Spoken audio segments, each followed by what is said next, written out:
I always tell my mom acting has gotten me kind of crazy, and she's like, "No, you've always been like that. Ever since that dog bit you in your face, you've never been the same." And I was like, "Oh yeah, that A happened. dog bit you in the face? Oh yeah, it was my best friend Alex who we got the matching tattoo with.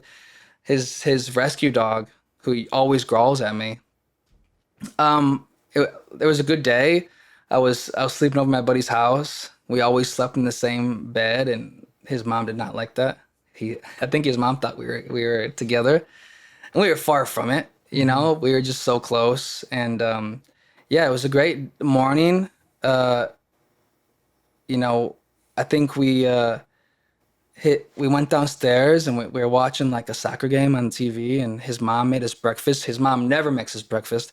His mom hates me because we always get high, and that's when she sees me is when I used to be high as a stupid dumb 20-year-old.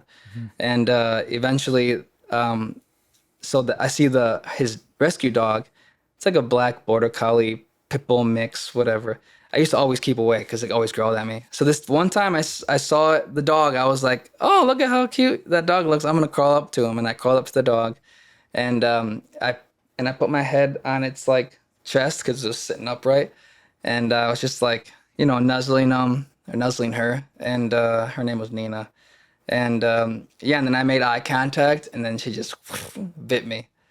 And I grabbed my mouth. I had no idea what happened, and then I let go, and just blood poured from my face. Oh. And my life was never the same. I And got how old were you when that happened? 22. All right, so you weren't like a little kid at all. You were. No, This happened somewhat. I don't yeah. want to say recent, but not like ages ago. And what followed was like, well, I don't know at the time, but I got this PTSD of anxiety and this fear I never knew, and yeah, 6 months of like PTSD, and I never got like diagnosed. I saw a psychologist or a psychiatrist. My mom was like, if you don't see somebody, um, I'll take something away from you, and I was like, okay.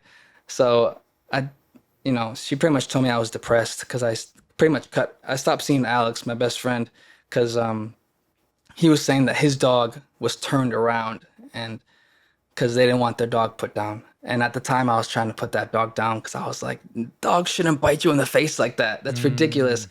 But his sister was kind of in a line and saying the dog was turned around, that I snuck up on the dog.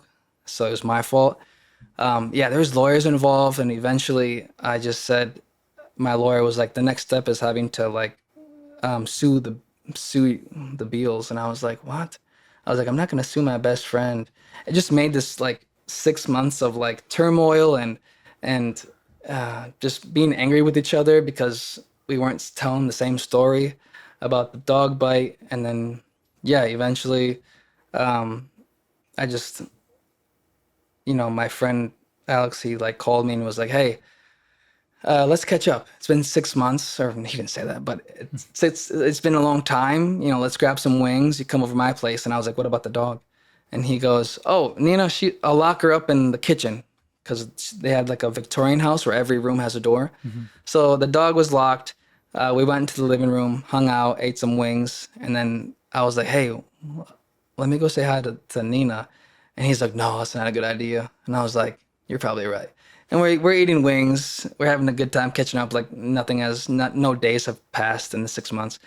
And then later he goes, "Hey, you should go say hi to Nina." And I'm like, "No way." So we are like constant like not like meeting on that circumstance. So we're like, "All right, let's go out."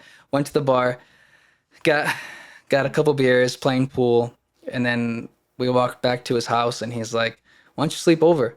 And I was like, "What about the dog?" And he's like, "No, no, we'll lock her up, of course, with my sister. We'll lock her up." So I go, I go in first.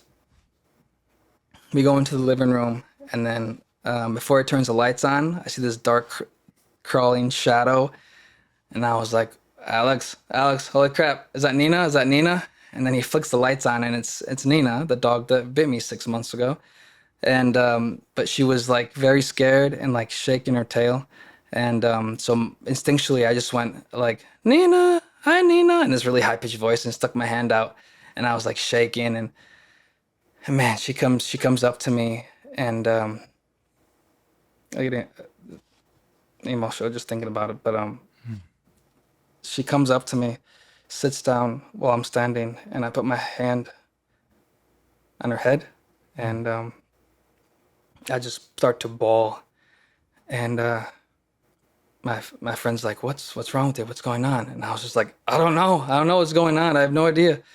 And yeah, if I left to look back on it, I had this like cathartic moment of this fear that I lived with. I used to dream, I used to have nightmares for like, I don't know how many, but in that 6 months about that dog biting me over and over again. And yeah, PTSD is real. Like, I can only imagine what I went through with a dog bite, what people that are veterans deal with. And it's PTSD is no joke. And yeah, I have some friends in the military, but yeah, it was quite an experience. And my mom's like, "You've never been the same after. You've been this like, you know, very charismatic, very like broken out of your shell." Sometimes she said she used to be like, "You need to calm down a little bit. You're a little." She's like, "What are you on? We really want to know what you're on." And I'm like, "I'm on nothing. You didn't realize for that 6 months, I was living in fear. I was having nightmares. I'd be in my nightmare. I'd be like in the car, and then my window would be down. And this dog would literally launch through the window and bite my hand. And I'd wake up and I could feel the dog, like the bite, the pain in my hand. That's how real and all this turmoil my brain was working through.